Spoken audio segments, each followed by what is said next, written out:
ሊያጠፋቸው የመጣ ችግር አለ። አንድ ጓቲማላ የምትባል ሀገር አለች፣ እንዲሁም ኒውዚላንድ የሚባል ሀገር አለ። ሁለቱ በወተት ምርት ነው የሚታወቁት። አገራቸው ላይ ከባድ ረሃብና ችግር ተፈጥሮ ነበር እና እናቶች ናቸው ሁለቱም ሀገር ላይ የነበሩ እናቶች ምንድን ያደረጉት ችግሩን ለማስቆም ፋስቲንግ ለምን ገብተን እግዚአብሔርን አንጠይቆም አሉ። በህልማቸው ከብቶችን አዩ፣ ላሞችን አዩ። የወተት ምርት ተጀመረ ሁለቱም ሀገሮች ላይ። ድህነቱን የሚቆጣጠሩበትን መንገድ ያገኙት በፋስቲንግ ነው። ነገ የሚባል ቀናችሁ እንደሌለ እየነገራችሁ ያለ ችግር አለ።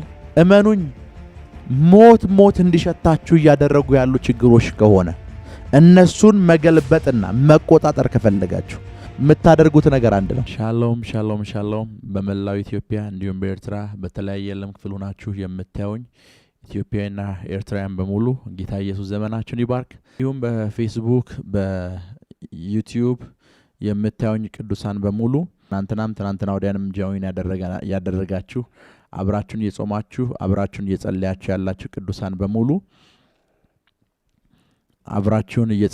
ያላችሁ ቅዱሳን በሙሉ አሁን ወደ ትምህርቱ ከመግባቴ በፊት የሁለት የሶስት የአራት ሰው ምስክርነት መስማት ስለምንፈልግ ምስክርነታችሁን ጻፉልን።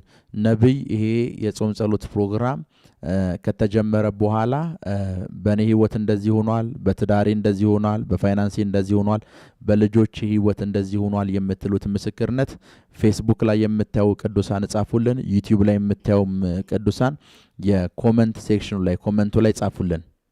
እዚህ በመናገለግልበት ሰዓት የሚሰራ ድንቅን የሚያደርግ ታሪክን የሚቀይር ተአምራቶችን የሚያደርግ የእግዚአብሔር እጅ በዚህ ፕሮግራም ውስጥ እየተንቀሳቀሰ ነበር እና ጻፉልን።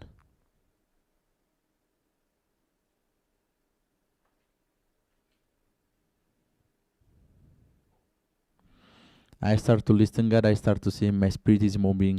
ሩት ሙሉ ጌታ። ሌሎቻችሁም ጻፉልን። የሆነውን ስፔሲፊክ የሆነውን ነገር እንደዚህ ነው የሆነልኝ ብላችሁ ጻፉልን። ጌታ ኢየሱስ ዘመናችሁን ይባርክ። እንዲሁም ጻፉልን። መጨረሻ ላይም ጸልይላችኋለሁ። እግዚአብሔር ታምራቶችን ያደርጋል፣ ድንቆችን ያደርጋል። ዛሬ ከሳምንት ጓደኛዬ ጋር አንድ ግቢያችን ህፃን ታማ ለ3 ቀን እያለቀሰች ነበረች። አሁን ጸልየን ደህና ሆናለች የሚል ቴክስት አይቻለሁ። ጌታ ኢየሱስ ዘመናችሁን ይባርክ። አሜን አሜን። ባለቤቴ ለ7 ቀን ራስዋን ጸጉሯ ቁስል ይፈጥር ነበር። አንተ በቤቴ በመጸልይበት ሰዓት አሜናል ሰላም ሆነ የሚል አይቻለሁ። መንፈስ ለመስራት ለመንቀሳቀስ ለማድረግ ርቀት አይገድበውም። የሚሰራ የእግዚአብሔር እጅ አለ፣ የሚያደርግ የእግዚአብሔር እጅ አለ። ክብር ለኢየሱስ ይሁን። በዚህ ጾም ጸሎት ብዙዎቻችሁ ነፃ እንደወጣችሁ ተአምራት እንደሆነላችሁ እያነበብን ነው።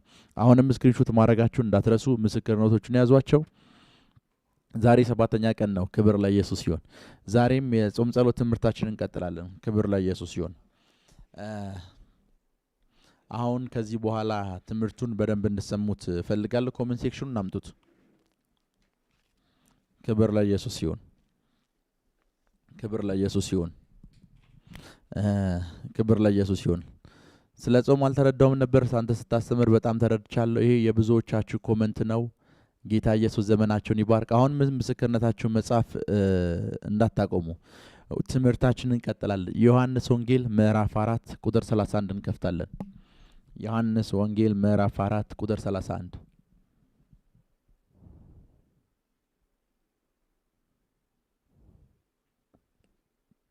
ዮሐንስ ወንጌል ምዕራፍ 4 ቁጥር 31 ቴስቲሞኒዎቹን ስክሪንሾት ማድረጋችሁን አትርሱ። ይህም ሲሆን ሳለ አሁን ወደ ትምህርታችን እንገባለን። የእግዚአብሔርን ቃል በማስተምርበት ሰዓት ከስር የሚጻፈውን የእግዚአብሔርን ቃል አብራችሁኝ እንድታነቡት። ይህም ሲሆን ሳለ ደቀ መዛሙርቱ መምህር ሆይ ብላ ብለው ለመኑት። መምህር ሆይ ምን በል ብላ ብለው ለመኑት። እሺ። እርሱ ግን እናንተ ማታውቁት የምበላው መብል ለእኔ አለኝ አላቸው። እናንተ ማታውቁት እኔ የምበላው መብል አለኝ አላቸው። እሺ። ስለዚህ ደቀ መዛሙርቱ የሚበላው አንዳች ሰው አመጥቶለት ይሆን ተባባሉ። ክብር ለኢየሱስ ይሁን። ስለዚህ ደቀ መዛሙርቱ የሚበላው አንዳች ሰው አመጥቶለት ይሆን ተባባሉ። ክብር ለኢየሱስ ይሁን። የዮሐንስ ወንጌል ምዕራፍ 4 ሙሉ ማለት በሚቻል መልኩ ይህንን የመጽሐፍ ቅዱስ ክፍል የማያቅ የክርስትና እምነት ውስጥ ያለ ሰው ያለ አይመስለኝም። ቤንጤ ብቻ ሳይሆን ኦርቶዶክስ ያውቋል፣ ካቶሊክ ያውቋል፣ ኤቭሪዋን በክርስትና በሚባለው የሃይማኖት ጥላ ስር ያለ ሰው በሙሉ ያውቋል። ክብር ለኢየሱስ ይሁን። ደቀ መዛሙርቱ መጡና ፕሊስ መምህሮይ ብላሉት። መምህሮይ ምግብ ያስፈልግሃል ብላሉት። የዮሐንስ ወንጌል ምዕራፍ 4ን ስታነቡት ሁላችን የምናውቀው አንድ ቃል አለ። ያቺ ሰዎች አዩኝ አላዩኝ ብላ ተደብቃ ውሃ የምትቀድዋ ሴት አለች። እናንተ የምትሰጠን ውሃ ከአባታችን ከያዕቆብ የምንጭ ጉድጓድ ውሃ ይበልጣል የምትሏ ሴት፣ 5 ባሎች ነበሩሽ የተባላት ሴት እና ደቀ መዛሙርቱ ኢየሱስ ጋር ተመልሰው ሲመጡ ለኢየሱስ እንደዚህ ያሉት፣ ሲያዩት ከሴት ጋር እያወራ ነው፣ ከሴትየዋ ጋር እያወራ ነው እና ባዩት ሰዓት አንድ ጥያቄ ጠየቁት። ሲበላ አላዩትም፣ ምግብ እየበላ አልነበረም። እነሱ ሊበሉ ሂደው ደርሶ የተመለሱ ነው እና ሲመጡ እንደዚህ ያሉት፣ መምህሩ ያሉት፣ መብላት አለብህ ምግብ ብላ አሉት። ወደ ቁጥር 32 እንመለስ። መምህሩ መብላት አለብህ አሉት። ከዛ መብላት አለብህ ሲሉት መብላት አለብህ ማለት ጌታ ኢየሱስ አልበላም ማለት ነው። ኦልሬዲ ባዶ ሆዱን ነው ማለት ነው። እርሱ ግን እናንተ ማታውቁት የምበላው መብል ለእኔ ያለኝ አላቸው። ምን ማለት? እነዚህ ሰዎች የሚበላ የሚያውቁት ስጋ የሚበላው ምግብ ነው። ጌታ ኢየሱስ ስጋ ያልሆነ ሌላ የሚበላው ምግብ እንዳለ ነገራቸው። ይሄ ፊዚካሊ የማይታይ ምግብ ነው የሚበላው አላቸው። እኔ እናንተ ማታውቁት የምበላው መብል ለእኔ ያለኝ፣ እናንተ አታውቁት እኔ የምበላውን አላቸው። ክብር ለኢየሱስ ይሁን። እነሱ የሚያውቁት ምንድነው? በእጃቸው የያዙት አንድ ሰው ኩክ ያደረገውን ያበሰለው ምግብ ነው የሚያውቁት። ጌታ ኢየሱስ ግን እናንተ ማታውቁት እኔ የምበላው ምግብ አለኝ አላቸው። ለእኔ ያለኝ እኔ የምበላው ምግብ አለ፣ እናንተ ማታውቁት። ክብር ለኢየሱስ ይሁን። አሁን በዚህ ፋስቲንግ ውስጥ ሰዎች እነሱ የማያውቁት እኛ የበላ ነው ግን ብዙ ቃል አለ፣ ብዙ ስብከት አለ፣ ብዙ መገለጥ አለ፣ ብዙ መንፈሳዊ መርዳት አለ። በዚህ የጾም ጸሎት የ6 ቀን ፕሮግራም ውስጥ ምንድን ያደረግነው? ሰዎች ስንበላ ላዩንም ግን ኦልሬዲ እየተመገብን ነው። ሰዎች ስጋችን ሲበላ ላዩ፣ መንፈሳችን ግን ሰዎች የማያውቁት መብል እየበላ ነበር። ቁጥር 33 ስለዚህ ደቀ መዛሙርቱ የሚበላው አንዳች ሰው አመጥቶለት ይሆን ተባባሉ። አሁንም ደቀ መዛሙርቱ ስለ ስጋ ነው እያወሩ ያሉት። ስጋ ይሄን ሁሉ ኢነርጂማ ይሄን ሁሉ ጉልበትማ እንዴት ኬት ያመጣዋል? ምክንያቱም ሴትዮዋ ወጥታ የከተማው ሕዝብ በሙሉ ተነቅሎ መጥቷል። ይሄን ሁሉ ሰው ማውራት የሚችልበት ማስተናገድ የሚችልበትን ኢነርጂ ኬት የማያመጣውም። እኛ በዘገየንበት ሰዓት አንድ ሰው አመጥቶለታል አሉ። ክብር ለኢየሱስ ይሁን። የማለት አሁን እዚህ ስፍራ እያወሩ ያሉት እዚህ ስፍራ ላይ ፋስቲንግ እንደተከናወነ ነው መጽሐፍ ቅዱስ የሚነግራችሁ። አልበላም። የናዝሬቱ ኢየሱስ ሳይበላ ያንን ጉልበት ኬት እንዳመጣው ግራ ገብቷቸው አንድ ሰው አመጥቶለታል አሉ። ወደ ጾም ጸሎት ትምህርት ስንመለስ ትናንትና በሂብሪው ጾምን ለመግለጽ የገቡ 2 ቃሎች እንዳሉ ነግሬያቸዋል። አንደኛው ጾም የሚለው ቃል ነው፣ ሁለተኛ ቃና የሚለው ቃል ነው እና ቃና ከሚለው ቃሎች ትርጉም መካከል አንዱን ነግሬያቸዋለሁ። አንደኛው ዝቅ ማለት ነው ብያቸዋለሁ። ቃና ማለትና እንዴት ዝቅ በማለት ውስጥ ጸጋ እንደምትቀበሉ፣ ቅባትን እንደምትቀበሉ፣ መንፈስን እንደምትቀበሉ፣ ኃይልን እንደምትቀበሉ አውርቻችኋለሁ። ክብር ለኢየሱስ ይሁን። 1 ሚሊዮን የሚባል ዓመት ቢሰጣችሁ ይህንን መጽሐፍ ቅዱስ አንብባችሁ ልጨርሱት ትችላላችሁ። ተረድታችሁ ግን አትጨርሱትም። ይህን መጽሐፍ ቅዱስ ከዘፍጥረት እስከ ራዕይ ደጋግሜ አንብቤው አውቃለሁ። አንብቤው ጨርሻለሁ። ተረድቼው ግን አልጨረስኩም። ሰዎች 1 ሚሊዮን ዓመት ቢሰጣቸው 1 ሚሊዮን ዓመት ቢሰጣቸው ይህን መጽሐፍ ቅዱስ አንብበው አይጨርሱትም። ወደ ትምህርቱ መለሳለሁ። እስኪ ዮሐንስ ወንጌል ምዕራፍ 17ን ክፈተው። ዮሐንስ ወንጌል ምዕራፍ 17 እናንተ ቴስቲሞኒዎችን እያያችሁ ዮሐንስ ወንጌል ምዕራፍ 17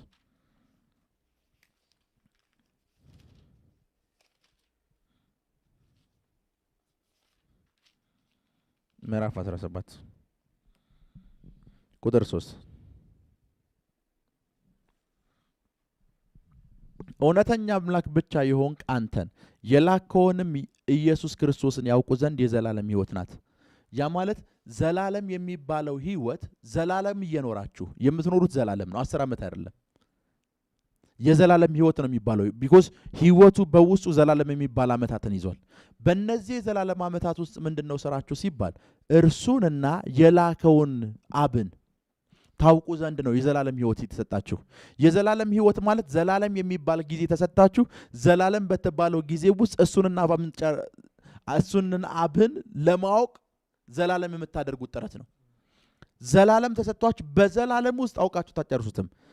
አንተንና እውነተኛ አምላክ ብቻ የሆንክን አንተን የላከውንም ኢየሱስ ክርስቶስን ያውቁ ዘንድ ይህች የዘላለም ህይወት ነች። ያ ማለት ጌታችን ታውቆ የማይጨረስ ነው። ሰዎች ኢየሱስን 100% አውቀዋለሁ ካሉ ውሸታም ናቸው። ዘላለም የሚባል ጊዜ ተሰጥቶ በዘላለም ውስጥ አውቀን አንጨርስም። ዮሐንስ እኮ በመልእክቱ ነግሮናል። ሰማይና ምድር ብዕርና ወረቀት ቢሆኑ ተውት፣ እሱ አይደለም ያደረጋቸው እንኳን ተጽፈው ምን አይሉም ነው ያለው፣ አያልቁም ነው ያለው። አስቡት፣ ኢየሱስ ያደረጋቸው ይታወቃሉ። ከ33 ዓመት ጀምሮ እስከ 33 ዓመት ተኩል፣ በ3 ዓመት ተኩል ውስጥ ያደረጋቸው እንኳን ቢጻፉ፣ ያስተማራቸው ቢጻፉ፣ ተአምራቶች ቢጻፉ፣ አስቡት፣ ሰማይ ማለት 250 ቢሊዮን ከዋክብት ነው። 250 ቢሊዮን ከዋክብት እንኳን አይበቁም። ምድር አትበቃም። ተውት 15 እና 20 ምዕራፍ አይደለም፣ ይሄ ሁሉ አይበቃም። ሰዎች ምዕራፍ 1 እና ምዕራፍ 2 ምዕራፍ 6 እና ምዕራፍ 7 አንብበው አውቀን ጨርሰናል የናዝሬቱ ኢየሱስን ካሉ ውሸታም ናቸው።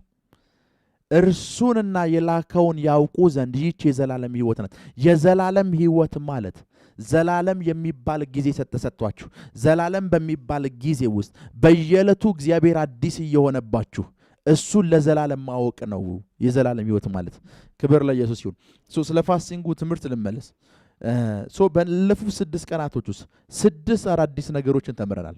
የጨለማው ዓለም ላይ ለምን ፋስት እንደሚይዙ፣ ፋስቲንግና ጸጋ ያለውን ግንኙነት። ቀን 2 ላይ ምን ነበር የተማማርነው? ስለ አዲሱ ወይን ጠጅ እና አዲሱ አቅማዳ እንዴት ከፋስቲንግ ጋር እንደሚገናኝ ቀን 2 ላይ ተማር። ቀን 1 ላይ ኤልዛቤል ለምን እንደምትጾም ጾም እንደምታዝ ነቢያቶቿን አወራን። ቀን 3 ላይ ምንድን ያወራ ነው? ምን የተማማር በምንጾምበት ጊዜ መንፈሳዊ ዓለም ላይ ምን እንደሚፈጠረው የሚለውን አወራን። ቀን 4 ጾምና መብዛት ያላቸውን ግንኙነት አወራን። ቀን 5 በጾም ውስጥ እንዴት ነው ኃይል የምንቀበለው የሚለውን ቀን 5 አወራን። ቀን 6 ትናንትና ጸጋንና ጾምን አወራን። ዛሬ ቀን 7 ነው። ክብር ለኢየሱስ ይሁን። ክብር ላይ ቃና ከሚለው ቃል ትርጉሞች መካከል አንደኛው ራስን ዝቅ ማድረግ ነው። ሌላኛው ቃና የሚለው ትርጉም እንደሆነ ታውቃላችሁ? ሰብዱ ማድረግ ነው። የእንግሊዘኛው ቃል SUBDUE ሰብዱ ማድረግ ነው። ምን ማለት ነው ሰብዱ ማድረግ? ክብር ለኢየሱስ ይሁን። ጾም በምንይዘበት ሰዓት ምንድነው የሚፈጠረው የሚለውን ቃል አሁን SUBDUE ሰብዱ ለሚለው ቃል ከሚሆኑ ጥሩ ምሳሌዎች መካከል አንድ ነገር ልንገራችሁ። ክብር ለኢየሱስ ይሁን። አንድ ህንፃ ለ8 ሰዓታት ሙሉ እሳት እየተቃጠለ ነበር። 8 ሰዓት ሙሉ እሳት እየተቃጠለ ነበር። ከዛ የእሳት አደጋ ሰራተኞች መጡ። የእሳት አደጋ ሰራተኞች የመጡ ሰዓት እሳቱን በቁጥጥር ስር ያውሉትና እሳቱ ይጠፋል። እሳቱን የተቆጣጠሩት እነማን ናቸው? የእሳት አደጋ ሰራተኞች። እነዚህ ሰዎች ምን አደረጉት ነው የምንለው? ኦቨርካም አደረጉት፣ ቴክ ኦቨር አደረጉት፣ አንደር ኮንትሮል አደረጉት እንደማለት ነው። ላይፋችሁ ላይ እሳት ከተፈጠረ ማድረግ ያለባችሁ ምንድነው? ፋስቲንግ መያዝ። ፋስቲንግ በምትይዙ ወይም ሌላ ምሳሌ ልንገራችሁ። ከተማ ውስጥ አማጽያን ገቡና ከተማይቱን በአንድ እግሩ አቆሙት። በጣም ከባድ ረብሻ ተፈጠረ። ከዛ የታጠቁ የመንግስት ወታደሮች ልክ ከተማይቱ ሲመጡ እነዚያ አማጽያን ከተማው ለቀው ሲሄዱ ምንድነው የምትሉት? አሁን ከተማይቱ በመንግስት ቁጥጥር ስር ነች ነው የምትሉት። አንድን ነገር በቁጥጥራችሁ ስር ማድረግ ስትፈልጉ ነው ጾም የምትይዙት። እሳት እዚህ ጋር ተፈጥሯል። በእሳቱ የሚቃጠሉ ሰዎች አሉ። እሳቱን ደግሞ የሚቆጣጠሩ ሰዎች አሉ። ፋስቲንግ የሚይዙ ሰዎች ችግር እዚህ ተፈጥሯል፣ ችግሩን ይቆጣጠሩታል።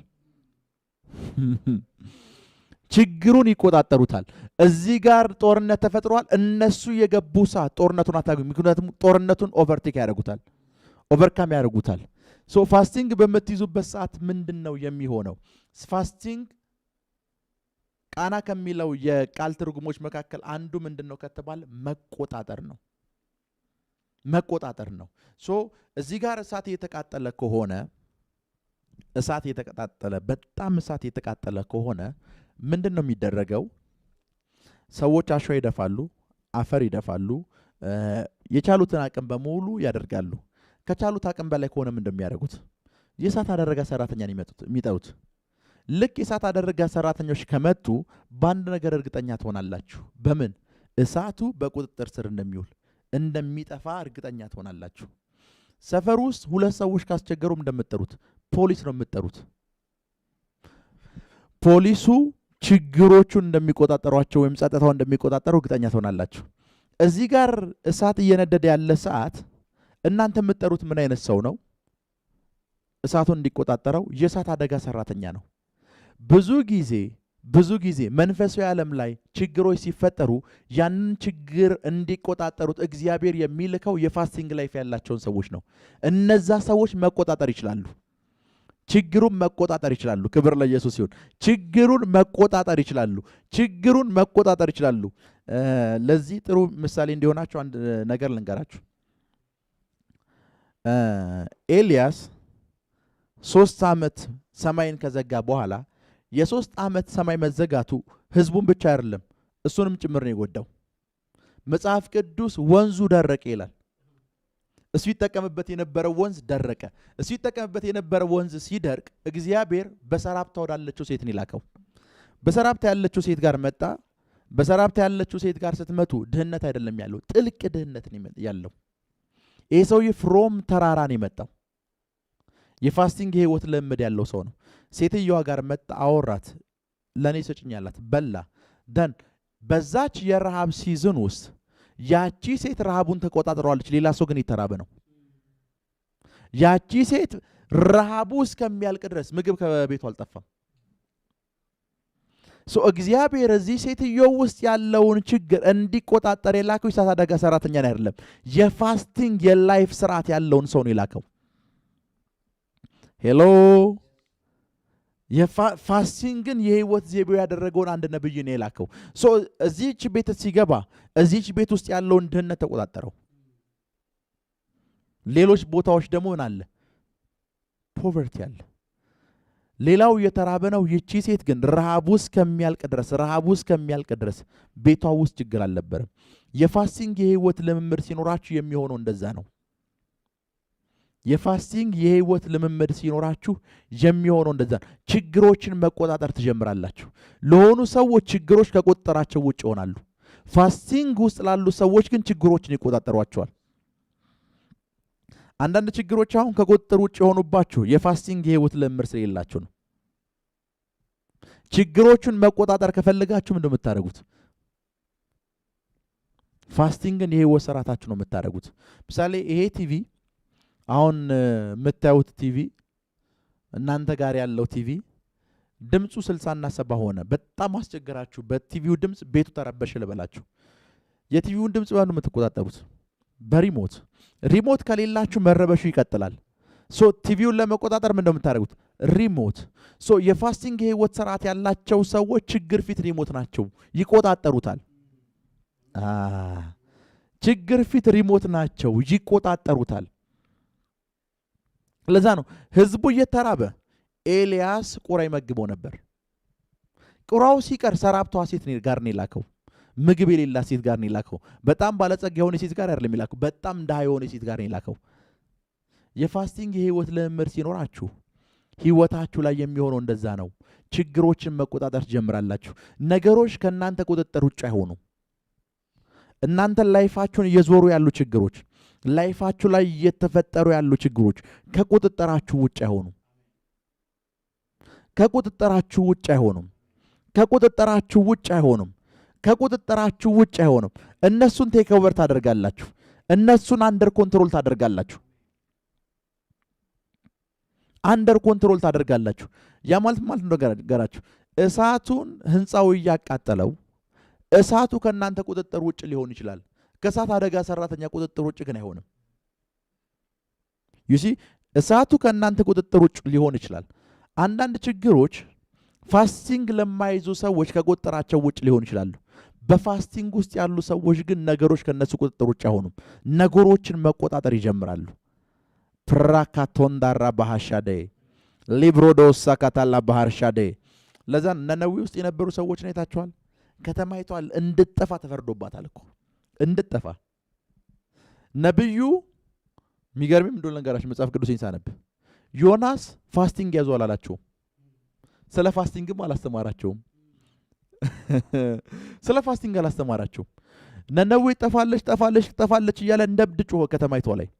ከዛ ሰዎቹ ተመካከሩና አሁን አሉ እየመጣ ያለ ችግር አለ።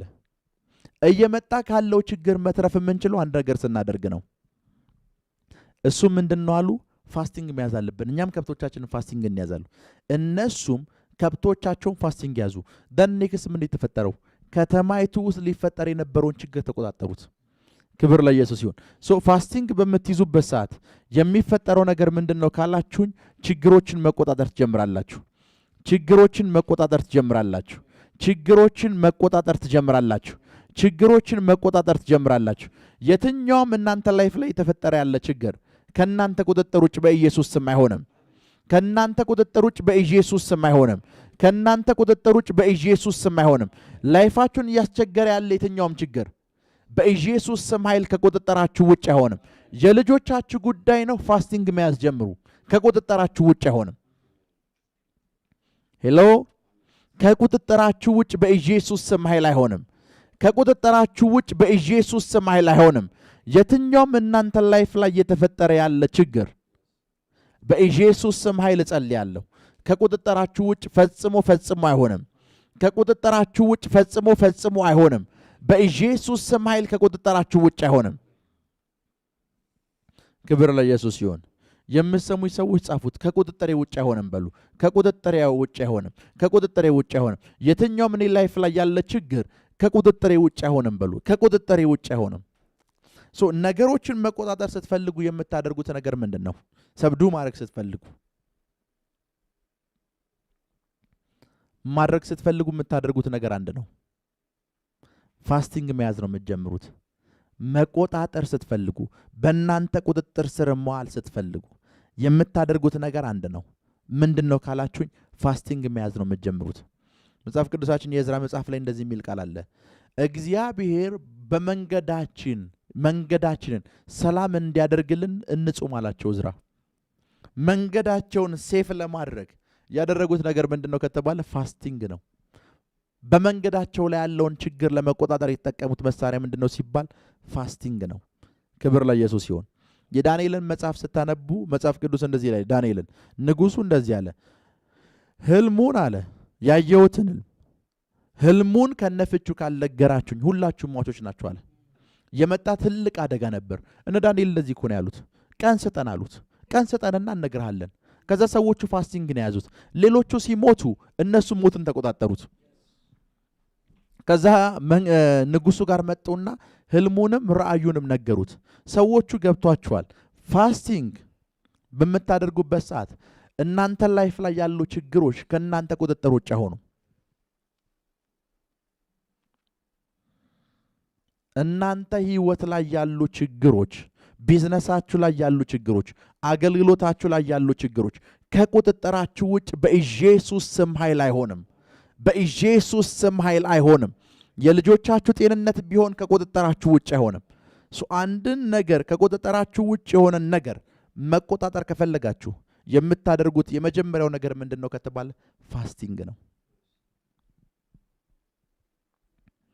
ምን ብላችሁ አስቡ መሰላችሁ? አንድ መኪና እየነዳችሁ ነው። መኪናው ከቁጥጥራችሁ ውጭ ሆነ፣ ፍሬኑ አልሰራላችሁ።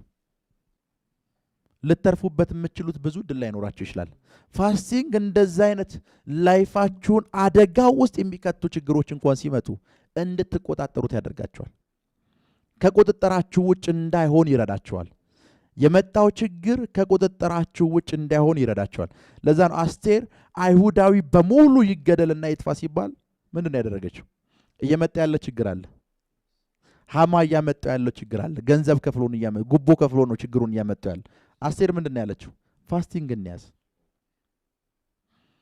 ችግሩን ቴክ ኦቨር ለማድረግ ችግሩን አንደር ኮንትሮል ለማድረግ እንደ መሳሪያ ሆኖ ያገለግላት ፋስቲንግ ነው።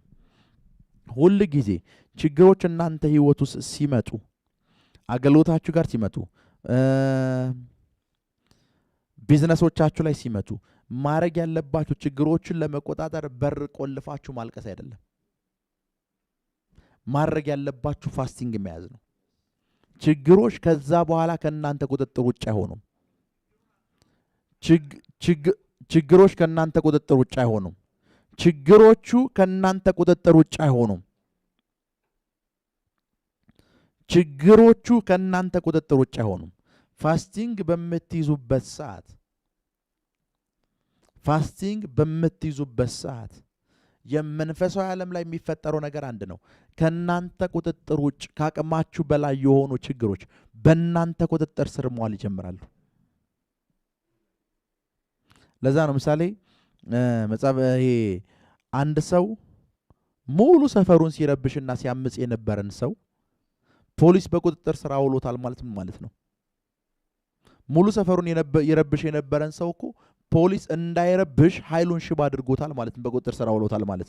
ፋስቲንግ በምትይዙበት ሰዓት ሌሎችን የሚገድለው ችግር እናንተ ሽባ ነው የምታረጉት፣ ኮንትሮል ነው የምታረጉት፣ ትቆጣጠሩታላችሁ። ህይወታችሁ ላይ ከቁጥጥር ውጭ ያሉ ነገሮች በሙሉ ሊያጠፏችሁ፣ ቢዝነሶቻችሁን ሊያበላሹ፣ ትዳራችሁን ሊያበላሹ፣ ሰላማችሁን ሊያናጉ፣ ልጆቻችሁን ሊነጥቋችሁ፣ ከችግር ውጭ ያሉ የትኞቹም ነገሮች በሙሉ ከቁጥጥራችሁ ውጭ ያሉ የትኞቹም ነገሮች በሙሉ እነሱን አሁን ድል እንድትነሱ ጸልያለሁ። እነሱ በቁጥጥራችሁ ስር እንዲውሉ ጸልያለሁ። እነሱ በቁጥጥራችሁ ስር እንዲሆኑ ጸልያለሁ። ሊያጠፏችሁ የመጡ ችግሮች ልክ እንደ አስቴር እሷንና ህዝቧን ሊያጠፋ የመጣውን ችግር የተቆጣጠረችው ባን ነገር ለኔም ጽሙልኝ ነው ያለችው። ለኔም ጽሙልኝ፣ ለኔም ጸልዩልኝ ነው ያለችው። ከቁጥጥር ውጭ የወጣን ችግር ልታስቆመው ያልቻለችውን ችግር የተቆጣጠረችው በፋስቲንግ ነው። ላይፋችሁን ለማጥፋት ብዙ ነገሮቻችሁን ለማበላሸት ልጆቻችሁን ከናንተ ሊነጥቃችሁ፣ ቢዝነሳችሁን ከናንተ ሊነጥቃችሁ፣ ትዳራችሁን ከናንተ ሊነጥቃችሁ የመጣውን ችግር የምትቆጣጠሩበት አንዱ መንገድ ፋስቲንግ ነው። ዛሬ በኢየሱስ ስም ኃይል ጸልይላችኋለሁ። ነገሮች በእናንተ ቁጥጥር ስር መሆን ይጀምራሉ።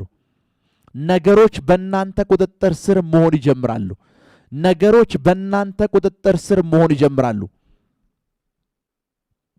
ነገሮች በእናንተ ቁጥጥር ስር በኢየሱስ ስም ኃይል መሆን ይጀምራሉ። ነገሮች በእናንተ ቁጥጥር ስር በኢየሱስ ስም ኃይል መሆን ይጀምራሉ። በእናንተ ቁጥጥር ስር፣ በሌላ ሰው አይደለም፣ በእናንተ ቁጥጥር ስር ነገሮች መሆን ይጀምራሉ። ሊግሮዶሳ ካታራ ባሃሻዴ ብሮንዳሳ ኪልታርዳም ባሲክል አርጃዶላ ባሃሲያንቴ ብሮዶሳ ሊክር አዲያናሞስ የነ መጽሐፍ ቅዱስ አጋቦስ የሚባል ነብይ ሙሉ ምድር ላይ አለ ረሃብ ይሆናል አለ። ረሃብ ይሆናል። ሐዋርያቶቹ ጋር ግን ረሃብ አልነበረም። ምድር ላይ ነው ያለው፣ እናንተ ጋር አይደለም ያለው። ይሲ ምድር ላይ ኤኒቲንግ ሊፈጠር ይችላል።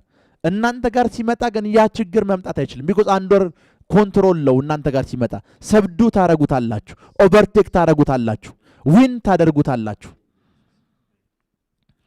ክብር ለኢየሱስ ይሁን። ታሸንፉታላችሁ፣ ታሸንፉታላችሁ፣ ታሸንፉታላችሁ፣ ታሸንፉታላችሁ። በኢየሱስ ስም ኃይል ታሸንፉታላችሁ። አንድ ጓቲማላ የምትባል ሀገር አለች፣ እንዲሁም ኒውዚላንድ የሚባል ሀገር አለ። ሁለቱ በወተት ምርት ነው የሚታወቁት። በወተት ምርት ነው ሁለቱ ሀገሮች የሚታወቁት፣ በወተት ምርት ነው። የኒውዚላንድ ወተት ሲባል ሰምታችሁ ታውቃላችሁ? እነ ኒዶ እና ሁለቱ ሀገሮች መታወቂያቸው የወተት ምርት ነው።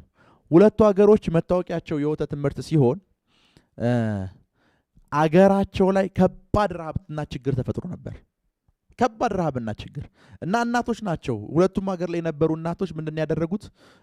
ችግሩን ለማስቆም ፋስቲንግ ለምን ገብተን እግዚአብሔርን አንጠይቀውም አሉ። ረሃቡ ከቁጥጥራችን ውጭ ሆኗል። ሰዎችን እየነጠቀን ነው። ሰዎች እየሞቱ ነው። ለምን እግዚአብሔርን አንጠይቀውም ብለው ፋስቲንግ ያዙ።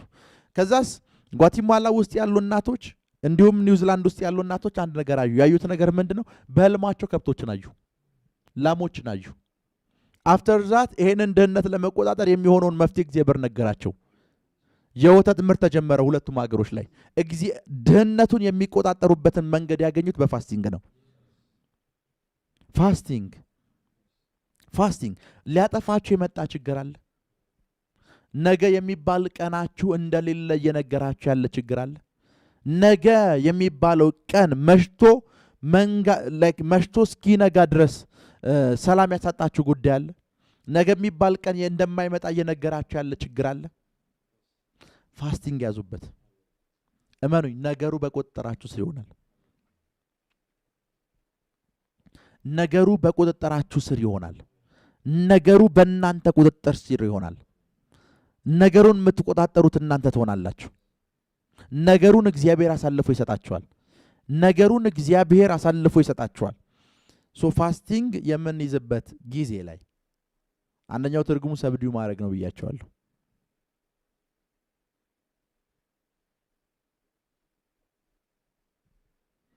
ነገሮችን መቆጣጠር ትጀምራላችሁ። ነገሮችን መቆጣጠር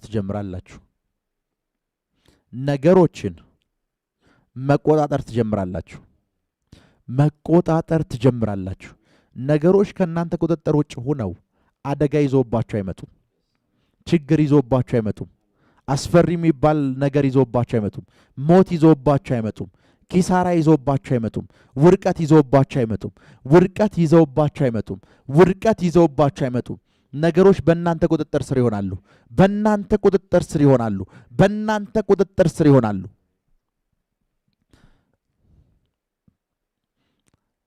ኮመንት ላይ ጻፉ። ነገሮች በእኔ ቁጥጥር ስር ይሆናሉ ብላችሁ ጻፉ።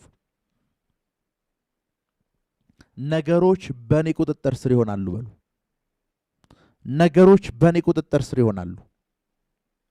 በዚህ ፋስቲንግ ውስጥ የሚሆነው ነገር አንድ ነው። ነገሮች በእናንተ ቁጥጥር ስር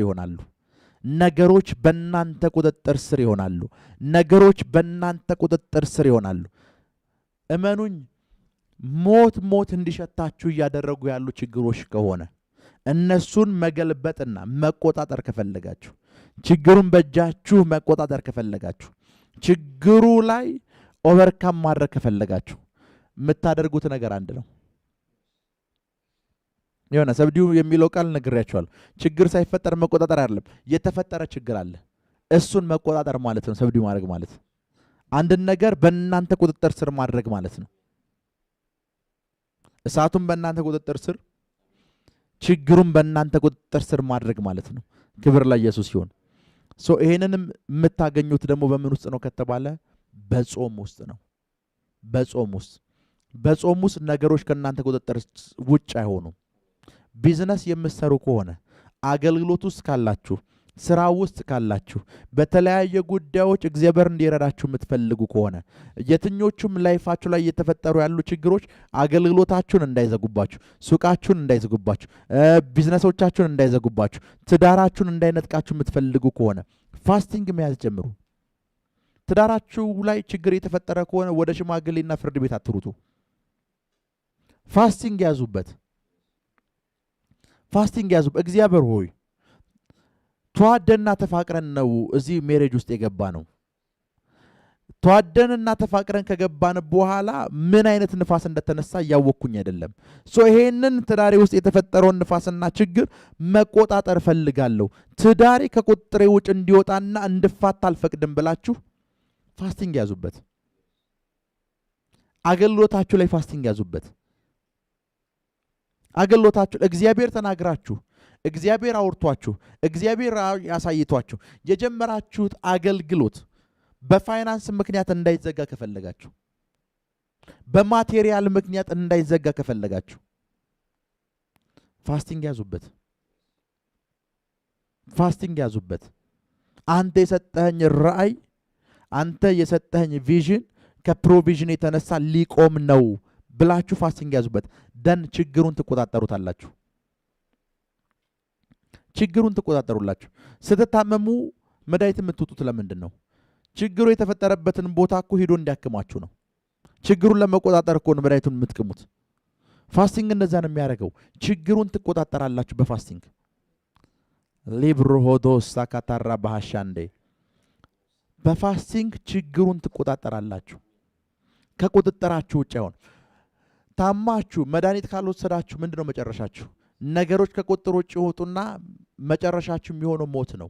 ያለ እድሜያችሁ ትሞታላችሁ። ያለ ጊዜያችሁ ትሞታላችሁ። መዳን በምትችሉበት በሽታ ትሞታላችሁ። ምክንያቱም በሽታውን መቆጣጠር ስላልቻላችሁ።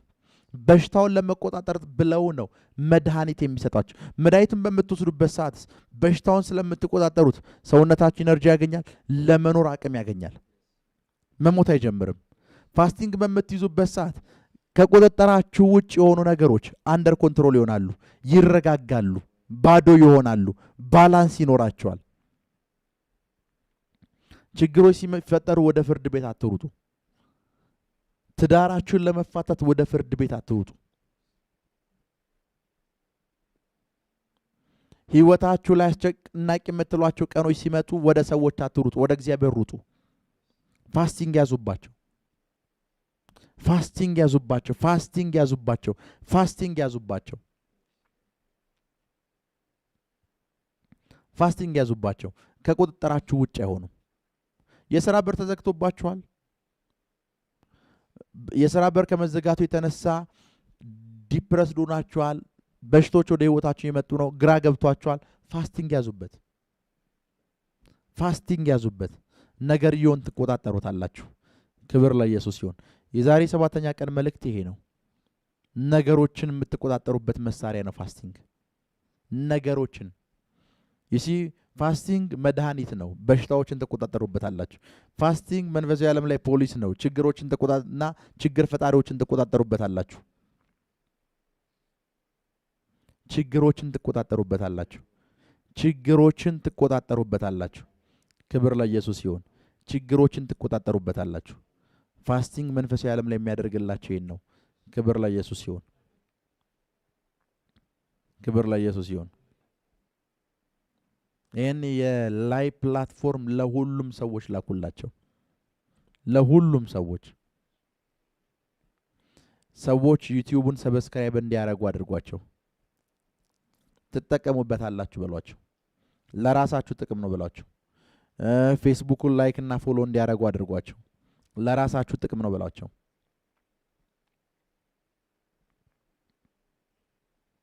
ለራሳችሁ ጥቅም ነው በሏቸው።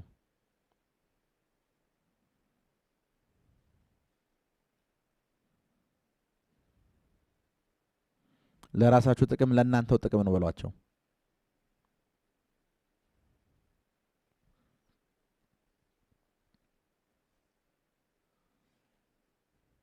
ለእናንተው ጥቅም ነው በሏቸው። ክብር ለኢየሱስ ይሁን። ክብር ለኢየሱስ ይሁን። አሁንም ምስክርነቶች እንዲበዙላችሁ ጸልያለሁ።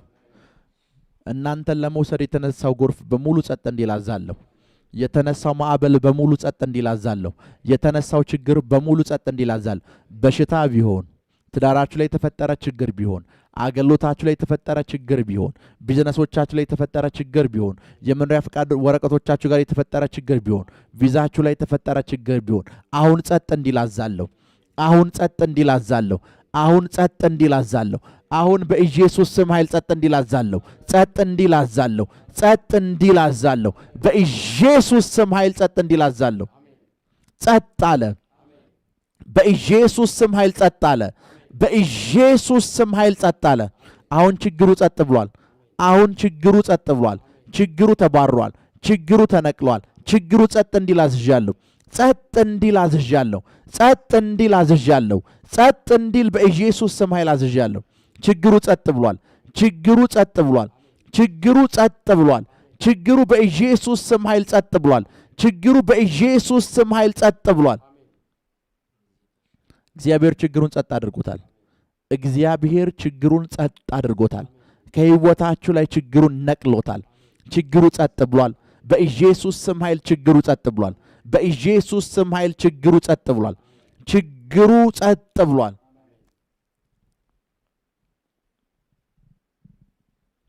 እግዚአብሔር ችግሩ ጸጥ እንዲል አድርጓል። ችግሩ ጸጥ እንዲል አድርጓል። ችግሩ ጸጥ እንዲል አድርጓል። ችግሩ ጸጥ እንዲል አድርጓል። በኢየሱስ ስም ኃይል ችግሩ ጸጥ ብሏል። በኢየሱስ ስም ኃይል ችግሩ ጸጥ ብሏል። በኢየሱስ ስም ኃይል ችግሩ ጸጥ ብሏል። በኢየሱስ ስም ኃይል ችግሩ ጸጥ ብሏል። ችግሩ ጸጥ እንዲል አድርጓል። ችግሩ ጸጥ እንዲል አድርጓል። ክብር ለኢየሱስ ይሁን። እግዚአብሔር ችግሩ ጸጥ እንዲል አድርጓል። ይሄንን በእምነት ተቀበሉ። የትኛውም ችግር በሙሉ አሁን ጸጥ ብሏል። ከዚህ በኋላ እግዚአብሔር መስማት ይበዛል። ከእግዚአብሔር ዘንድ ማየት ይበዛላችኋል። ችግሮቹ በሙሉ ጸጥ ብሏል። ችግሮችን ተቆጣጠራችኋቸዋል። በኢየሱስ ስም እየጸለይኩ